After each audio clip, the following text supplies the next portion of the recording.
Okay, so this is Module 5, Lesson 2. We're doing the problem number 2 on page 42, but you're drawing it on the coordinate plane on page 41. And if we take a look at this, you can see the work that we've done in video A, because we have a part A for this. And if you look here, we can see that the y, we can look at the y coordinate as negative 8, 2, the x coordinate as negative 2, 2, and the w coordinate as negative 2, 8, and that's what we did in the first video. So let's take a look at this now that we know, because the next step is for us to find the value of these line segments.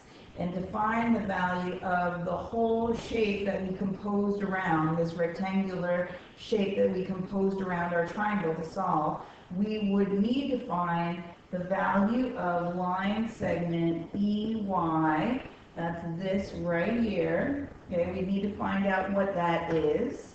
And we need to be able to find, because once we found this, we'd also know what WX was, which is over here, because since they're parallel lines on a rectangular shape, we know that they are equivalent. They are the exact same value, okay? So EY is going to be equal to WX, line segment WX, and so we need to find out what that is. We need to find out what one of them is so that we know what the other one is. If we find out what EW is, that's going to tell us what YX is.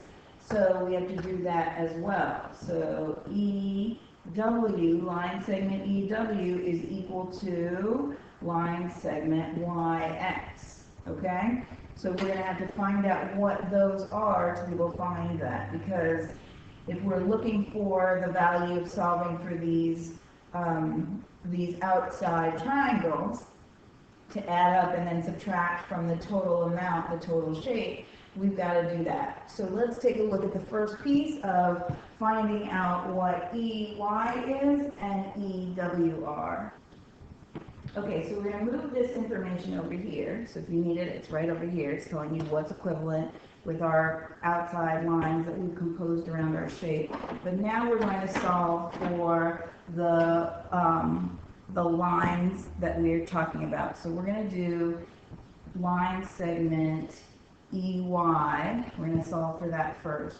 We know that E is negative 8, 8, and Y is negative 8, 2. So that means we are going to subtract 8 minus 2, because those are the things that are different.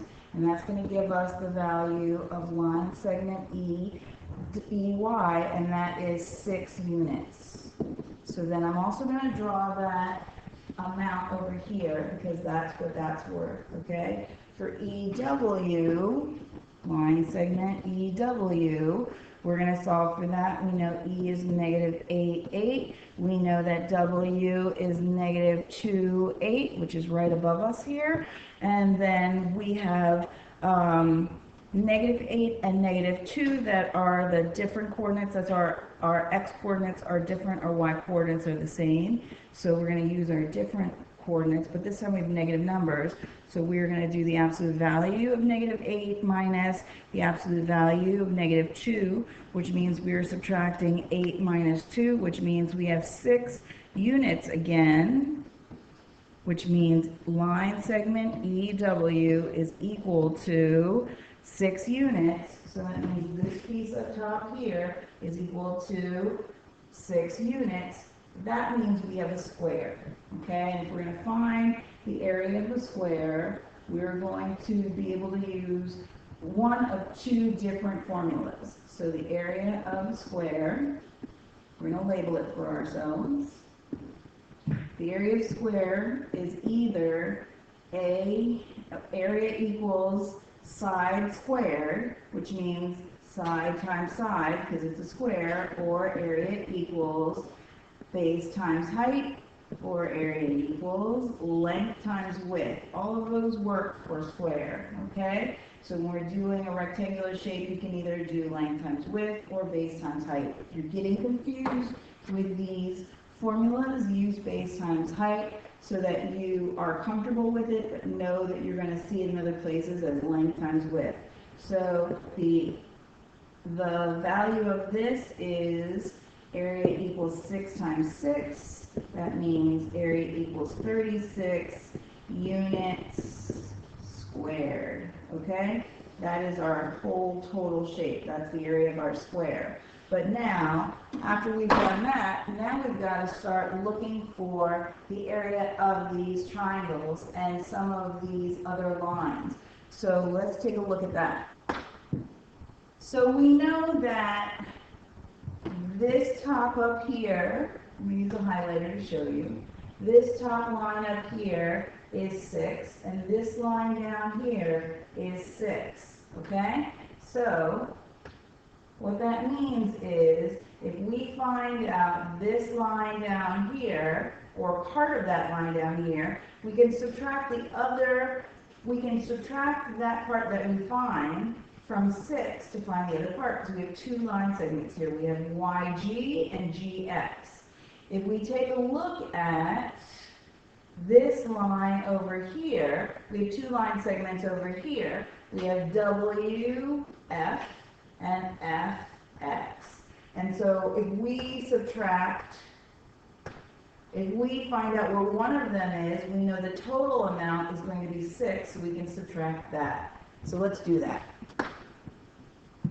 Okay, so if we're taking a look at WF, if we take a look at WF, line segment WF, we're going to have this as our length, -2, 8 is W, and F is -2, 5. So that means we are subtracting 5 from 8, and that means our WF line segment equals 3. So that means this equals 3. So now what we were talking about before is if we know that this is 3, then if we do 6 minus 3, we know that this is also 3, because 3 plus 3 is going to equal 6. So now let's find GX, line segment GX. Let's just join that together. Oops.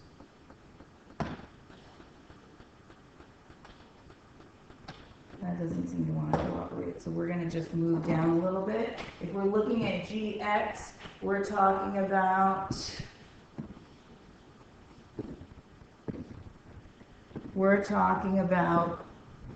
-7, 2, and X is -2, 2. So we're going to subtract the absolute value of -7 minus the absolute value of -2, which is going to give us 5. So that means GX, line segment GX, equals 5 units, which means we're going to come back over here and write 5 units.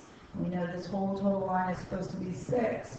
So that's 1 unit plus 5 units equals 6 units.